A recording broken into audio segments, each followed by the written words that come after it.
Hello বন্ধুরা, কেমন আছেন? আশা করি আপনারা খুব ভালো আছেন। আজকে আমি একটা কথা বলতে চাই আপনাদেরকে। এটা আমার ফার্স্ট ব্লগ। তো এখানে আমি বলতে চাইছি, আজকে ব্লগটা বানানোর উদ্দেশ্যটা হচ্ছে, আমার ছেলে, 2.5 বছরের ছেলে আছে, যে প্রচন্ড হাইপার অ্যাক্টিভ এবং সে স্ক্রিন টাইম ছাড়া কিছু বোঝে না। সারাদিন স্ক্রিন, মানে ও সারাদিন ফোন চাই। ওকে 3 টাইম 4 টাইম যখনই খাওয়ানো হয় তখনই ওকে ফোন ছাড়া ও খায় না। ফোন না দিলে খায়ও না। সারাদিন ও প্রচন্ড কান্নাকাটি করে। খেলাধুলা তো মানে করেই না খুব একটা বেশি। আর সারাক্ষণ নিজের মধ্যে থাকে, নিজের মধ্যে কথা বলতে থাকে, নিজের মধ্যে মানে ফোনে যেগুলো দেখে সেগুলো সারাদিন বলতে থাকে। তো আজকের ভিডিও বানানোর উদ্দেশ্য হচ্ছে, আমার মতো অনেক মায়েরাই আছে যারা এই ভুলটা করেন যে বাচ্চা একটু বিরক্ত করছে বা বাচ্চা একটু কান্নাকাটি করছে, ফোন চালিয়ে দিই, বাচ্চা ঠান্ডা হয়ে যাবে, বা বাচ্চা খাচ্ছে না, একটু ফোন চালিয়ে দিই, বাচ্চা খেয়ে নেবে।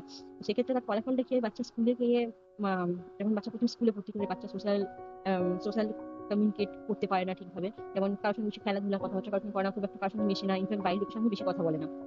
তো সেক্ষেত্রে নিজের বাচ্চাদের থেকে উম, কিভাবে বাচ্চাদেরকে সেখান থেকে তুমি নিয়ে আসবে, তো সেইভাবে তার জন্যই আজকে ভিডিওটা করা। কারণ আমার ছেলের সঙ্গে সেম জিনিস ঘটেছে, আমরা সেই ভুলটাই করেছিলাম। তাই সেই ভুলটাকে শোধাতে আমরা এখন চেষ্টা করছি যে ওদেরকে কিভাবে বের করা যায়। তাই আমরা ওকে সেইভাবে তৈরি করি। তো রেগুলার আমরা কিছু কিছু করে অ্যাক্টিভিটিস আমরা ওকে দিই, সেগুলো করেন। তো চলো দেখে নিই, তারপরে বাকিটা পরে ইনফরমেশন বাকিটা পরে দেবো। তার আগে দেখার আগে তোমরা লাইক করো, সাবস্ক্রাইব করো, আর কমেন্টে অবশ্যই জানিয়ে তোমাদের কার কার সঙ্গে এরকম কি হচ্ছে, এরকম প্রবলেমটা হচ্ছে। আর বন্ধুদের সঙ্গে অবশ্যই শেয়ার করো, যেসব বন্ধুদেরকে এইসব প্রবলেম ফেস করতে হয় বা তাদের চেনাশোনা আছে যারা আপনার, তাদের সঙ্গে এরকম প্রবলেম ফেস করতে হয় তাদেরকে অবশ্যই পাঠিয়ে। চলো ভিডিওটা দেখি।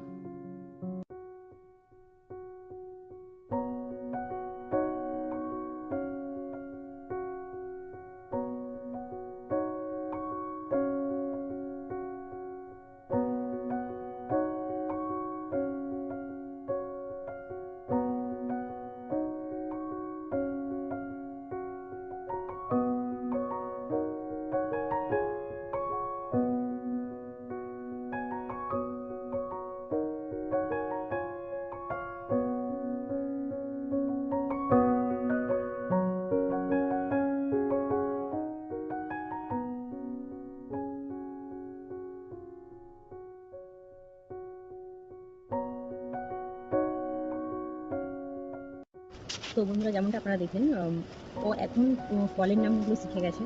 আর অনেক কিছুও শিখে গেছে অনেকটা আগের থেকে। আগে যেমন পড়তো, বসালে পড়তে চাইতো না, বইগুলো ছুঁড়ে ফেলে দিত, পড়তো না।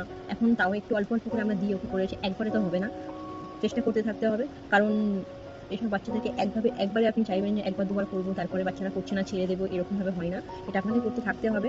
আস্তে আস্তে বাচ্চা নেবে, একবারে তো নিতে পারবে না। তো তার জন্য আপনারা দেখতে পেলেন, ওকে আমরা চেষ্টা করে করে করে করে এটা হয়েছে।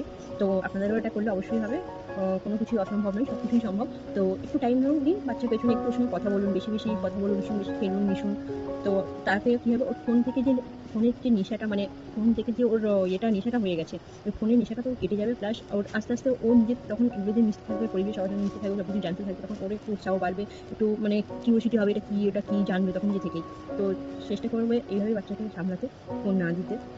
আর বাকি হলো, হ্যাঁ, অনেক বাড়িতে এরকম আছে যে বাড়ির বড়রাও বলে, আমরা তো বাচ্চা মানুষ করেছি, আমরা এ করেছি, এইভাবে আমাদের তো করিনি, আমরা বকিনি, করিনি, ও করিনি। কারোর কথায় কান দেওয়ার দরকার নেই। আমার বাচ্চা, আমাকে ভালোটা বুঝতে হবে। তো তাই বন্ধুরা, নিজের বাচ্চাকে ধ্যান রাখো, নিজে একটু চেষ্টা করো। আর যেহেতু মা তুমি, তো তোমাকে সবকিছু কোনো কিছু করেই, তাই কোনো কিছু ভালো কিছু হলে কেউ কিছু বলবে না। কিন্তু ভালো কিছু হওয়ার পরেও আপনাকে কেউ সাবাসিও দেবে না, কিন্তু খারাপ কিছু হওয়ার পরে আপনার নামে বদনাম করতে একটা মিনিটও লাগবে না। তো নিজের বাচ্চাকে নিজে ধ্যান দিন, নিজে দেখুন। তো চলো, এটা বাই বাই, পরে দেখা হচ্ছে।